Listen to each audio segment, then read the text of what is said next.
اعوذ باللہ من الشیطان الرجیم بسم اللہ الرحمن الرحیم. چانسلر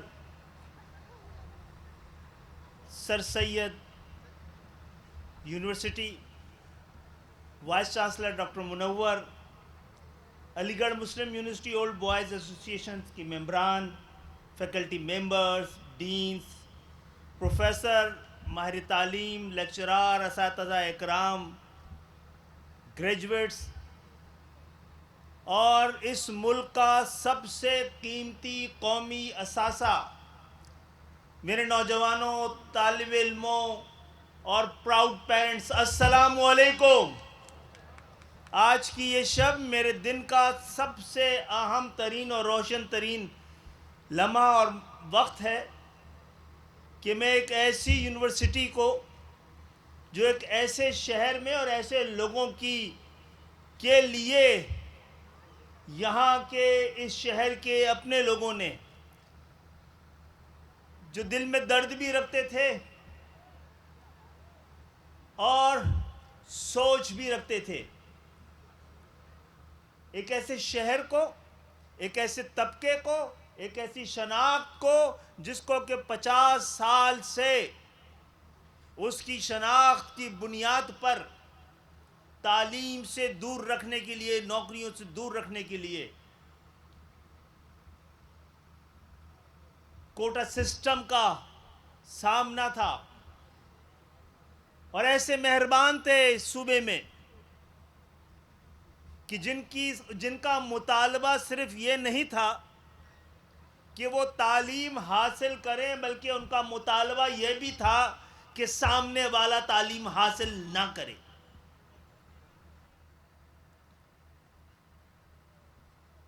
میں پورے یقین کے ساتھ کہہ سکتا ہوں، اس بڑھتے ہوئے احساس سے کمتری، احساس سے محرومی اور بے حسی اور بے بسی کے درمیان اس وقت کے نوجوانوں کے لیے اس بے امیدی کے صحرا میں سر سید یونیورسٹی بہت اہم نخلستان ثابت ہوا ہے.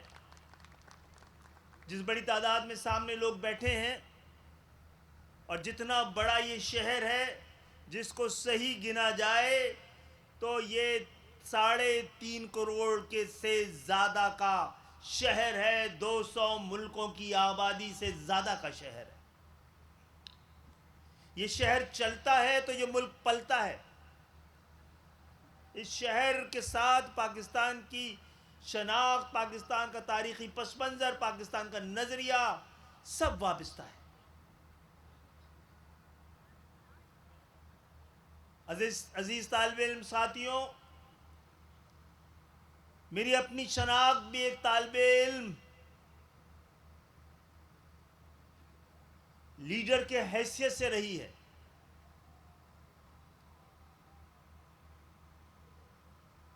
اور میں سمجھتا ہوں کہ اب ایک ایسے دور میں ہم داخل ہو گئے ہیں. جن کو آج سند ملی ہے، جو سند سے سرفراز ہوئے ہیں، ان کو مبارکباد کے ساتھ ساتھ ایک ایسا مرحلہ، ایک ایسا موڑ کے سامنے ہم کھڑے ہیں جہاں ہمیں فیصلہ کرنا ہے. ترقی اور طاقت کے پیشگو یہ بتا رہے ہیں کہ 30-35 سال میں یہ دنیا اتنا شارپ اور اچانک موڑ کاٹنے والی ہے کہ وہ فرد، افراد، اقوام جو اس تبدیل ہوتے ہوئے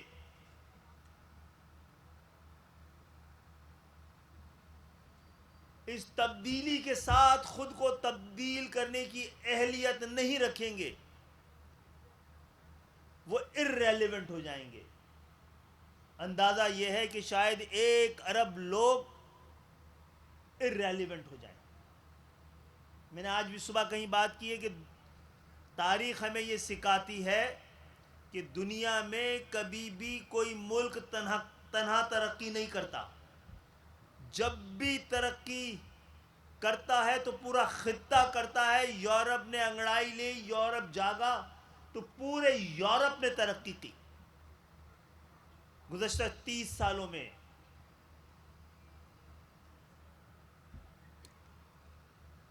اساتذہ اکرام، اس قوم کے دانشور حضرات، 30 سال سے ہمارا خطہ بھی ترقی کر رہا ہے. ہمارے پڑوس میں آبادی کے 2 جائنٹس اب ٹیکنالوجی کے جائنٹس ہیں. چین نے اس 30 سال میں 55 کروڑ لوگوں کو خطۂ غربت سے نکالا ہے. ان دونوں ملکوں نے ثابت کیا ہے کہ آبادی لائبلٹی نہیں، ایسٹ بھی ہو سکتی ہے.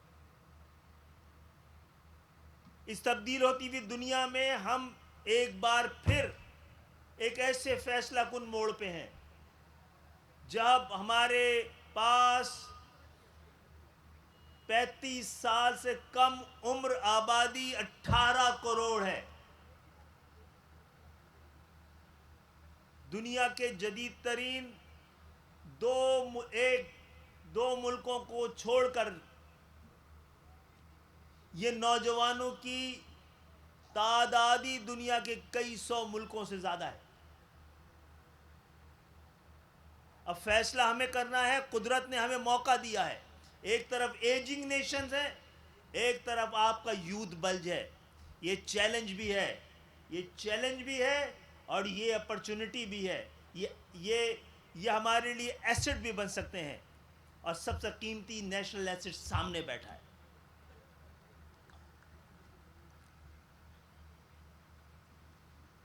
تو ہم نے یہ جو ہمارا پیارا وطن ہے، یہ دنیا کے ان 1-2 ملکوں پہ ہے جو کسی وجہ سے، کسی نظریے سے، کسی امید سے، کسی یقین سے ایک جد و جہد کے ذریعے حاصل کیا گیا ہے. اس ملک کو ملت اسلامیہ کے لیے ماڈل بننا تھا، نہ جانے کس نے منڈی بنا دیا. اس ملک کو اقوام عالم کے سامنے سر اٹھا کے چلنا تھا، نہ جانے کس نے شرمندہ کر دیا. آپ سب کی موجودگی میں میں یہ پوچھنا چاہوں گا کہ سچ سے آنکھیں چرانے اور حقیقت سے دامن بچانے میں کیا کوئی بہتری کے امکانات ہو سکتے ہیں؟ ہاں، سچ بولنا اس لیے مشکل میں یہاں اس ملک میں سچ بولنے سے کبھی عدالت کی، کبھی مذہب کی، اور مذہب کے نہیں، مذہب کے ٹھیکیداروں کی، کبھی جمہوریت کی اور کبھی ملک کی، اس کو توہین قرار دے دیا جاتا ہے. سچ یہ ہے کہ ہم دنیا کے سب سے بدترین جاگیردارانہ معاشرے میں رہ رہے ہیں.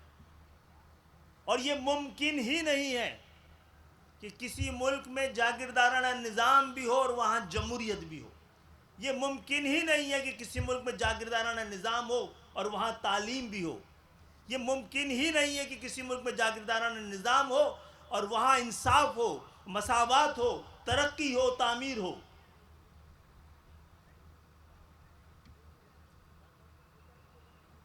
ہم اپنی اس جاگیردارانہ جمہوریت کو، جس کے بطن سے خاندانی حکومتیں اور موروثی سیاست نے جنم لیا ہوا ہے، آپ کے پاس آئیے، یہ جو آپ کے پاس سند ہے، جو تعلیم ہے، یہ دراصل پوٹینشیل انرجی، اس کو کائنیٹک انرجی میں تبدیل کرنا ہوگا. ہمیں اس ملک میں اب ضرورت ہے ایسی فیکٹریاں لگانے کی جو علم سے دانش کو کشید کرے. اور ہم اندازہ لگائیں کہ اس بدلتے ہوئی دنیا کے ساتھ اس ملک کو، جس کے خاطر 20 لاکھ جانوں نے اس کے قیام کے لیے اور 7 لاکھ جانوں نے اس کو بچانے کے لیے قربانی دی ہے، اور یہ وہ شہر ہے جو اس سارے دکھ اور درد سے واقف ہے. تو ایک تو میں اس وقت تمام جن کو آج سند ملی ہے ان کو مبارکباد دوں گا اور ان کو یاد بھی دلا دوں گا یہ سند آپ پہ ایک ذمہ داری کے ساتھ آپ کے ساتھ ہوگی. آج پاکستان کو ہم سب کے لیے ہماری ذاتی کامیابیاں جب تک اجتماعی کامیابی میں تبدیل نہیں ہوگی کوئی چیز تبدیل ہونے والی نہیں ہے. آئیے یہ پاکستان جو ہمارے اجداد کی امانت ہے ہمارے پاس اس کے لیے ہم صحیح راستہ تلاش کریں. سچائی کسی دانشور نے کہا ہے سچائی منزل بھی ہے اور منزل تک پہنچنے کا راستہ بھی. اور سچائی کی سچی تلاش دراصل ترقی یافتہ سچائی ہے جس کا آج ہمیں سامنا ہے. آج کی بدلتی ہوئی دنیا آج کی آرٹیفیشل انٹیلیجنس اور بائیو ٹیکنالوجی کی مدد سے جو دنیا تبدیل ہونے والی ہے جس نے خود کو تبدیل نہیں کیا اس کو تبدیل کر دیا جائے گا. یہی کل کا سب سے بڑا امکان ہے. آرٹیفیشل انٹیلیجنس ایک موقع بھی ہے ایک خطرہ بھی ہے کہ ایسا نہ ہو کہ مونوپولائز کرنے کے لیے دنیا کو کنٹرول کرنے کے لیے ہم جیسے ملکوں کے خلاف آرٹیفیشل انٹیلیجنس سب سے بڑا ہتھیار ہو جائے. کہتے ہیں کہ کل کی آنے والی دنیا میں شاید یہ جو الیکٹرسٹی ہے اس سے زیادہ اہم آرٹیفیشل انٹیلیجنس دنیا کو تبدیل کرنے والی ہے اور بائیو ٹیکنالوجی انسان کو تبدیل کر کے رکھ دے گی. تو اس